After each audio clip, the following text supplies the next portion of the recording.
We've all heard the advice, right? Visualize your success. Think positive. Make those vision boards and just manifest your perfect life. But what if that advice isn't just a little off? What if it's actually making us weaker and less prepared for what life's really like? Today, we're going to dig into why you might want to stop visualizing success. So, seriously, ask yourself this. Are you a fan of morning affirmations? You know, you look in the mirror and say, "Success is inevitable. Abundance is mine." Hey, a lot of us do it. We're told it's the secret sauce. But what happens when the reality of your day doesn't quite match up with the vision board? Because that's the disconnect, isn't it? On one side, you have these incredibly powerful mantras that feel so good. Success is inevitable. But on the other side is real life. And when the outcome is different, that fall from expectation to reality is absolutely crushing. Because we've only trained for the win, the shock of an unexpected loss can feel devastating. And that brings us right to our first section here, the positive thinking trap. We're going to break down exactly why this constant focus on perfect outcomes, on getting everything on that vision board, might actually be the very thing setting you up for a much, much harder fall. Here's the core idea, and it's so important. Unchecked optimism. Well, it creates psychological fragility. When we refuse to even consider that things might go wrong, we never build any mental defenses. It's kind of like a boxer who's only ever practiced throwing the perfect punch, but has never, ever learned how to take one.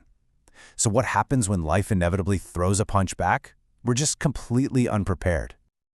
And that's what we mean by the fragility of optimism. The real cost here, the psychological cost of being unprepared, isn't just feeling a little disappointed. It's the total shock of being completely blindsided. You know, for a solution, we can actually look back almost 2,000 years to this brilliant Stoic philosopher, Seneca. He totally got this. He said, "He robs present ills of their power who has seen their coming beforehand." See, it's not about being a downer. It's about being prepared. The power of a negative event just shrinks if you've already anticipated it. This unpreparedness has some very real costs. First, we just fail to even imagine losing our wealth or our health or important relationships. And then, when it happens, the shock is so great it literally strips us of our ability to think straight. We get completely paralyzed, stuck in that loop of, this shouldn't be happening, this can't be happening, instead of thinking, okay, what do I do next? So, if positive visualization has this pretty serious hidden trap, what's the alternative?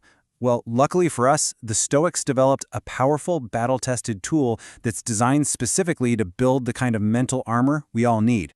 And it's called premeditatio malorum. It basically translates to the premeditation of evils, or to put it simply, negative visualization. I know what that sounds like, but please, stick with me here. This is not about wallowing in negativity. Think of it as a deliberate, controlled mental workout designed to make you psychologically unbreakable. Let's be super clear about this. This is not about sitting in a dark room and worrying about every terrible thing that could happen. Not at all. A better way to think about it is like a fire drill for your mind, right? It is proactive resilience training. You run a simulation of the crisis so that if the real thing ever actually happens, you've already been there in your mind and you have a much better idea of how to respond. Okay, so how do we actually do this? How can we put it into practice? Well, here is a really simple 3-step mental workout you can start using literally today to build this kind of resilience. The process is as simple as it is powerful. First, you're going to visualize a potential hardship. Second, you're going to prepare yourself mentally and emotionally for it. And third, you're going to make some practical plans for it. So let's just break down each one of those steps. All right, step 1. The key here is to be realistic. We're not talking about some wild, far-fetched disaster like an asteroid hitting the Earth. No, think about something plausible, something that you deeply value, maybe losing your job, or facing a health issue, or a big relationship coming to an end. Just take a few minutes and really, truly contemplate what that would feel like. Okay, next up, step 2. Now you prepare your internal response. In that scenario you just imagined, what kind of virtues, what kind of character traits would you need to draw on? If you lost your job, you need the courage to start over, right?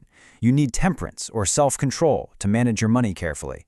By mentally rehearsing your character's response, you're actually priming yourself to act with purpose, not just raw emotion when chaos hits.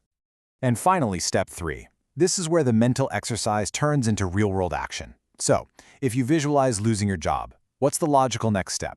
Maybe you update your resume, just in case, or you reach out to a few people in your network. If you visualize a health scare, maybe you start improving your diet today. This is how you turn that abstract fear into practical, empowering preparedness. Now, for my favorite part of this whole practice, because it has this truly profound and totally unexpected side effect. I like to call it the gratitude paradox. There's this incredible, powerful benefit that comes from just thinking about loss for a few moments. You see, the point of this whole mental workout, the whole reason for doing it, it isn't to invite bad things to happen or to live in some state of constant anxiety. No, it's to come back to the present moment with this profound, almost overwhelming sense of gratitude for everything you still have. After you spend just 5 minutes imagining your life without your health, or your home, or the people you love, you open your eyes and you see all of it with this renewed sense of awe and appreciation. And the impact is just immediate. It feels total, like a 100% increase in appreciation. That low-level anxiety we all have about what we might lose just gets replaced by this powerful, vibrant appreciation for everything we have right now. All the things you take for granted every day suddenly feel like these incredible, precious gifts. So, look, if you take one thing away from all this, please let it be this. Negative visualization is not a negative practice. It's a tool. It's a tool that builds two of the most important qualities any of us can have: true, crisis-proof resilience and a deep, genuine gratitude for the life we have today. So I'll just leave you with this final thought to reflect on. What is one potential loss in your life, a realistic one, that you can use for this mental workout? What will you choose to practice for so that you can better appreciate having it today? Thanks for joining me.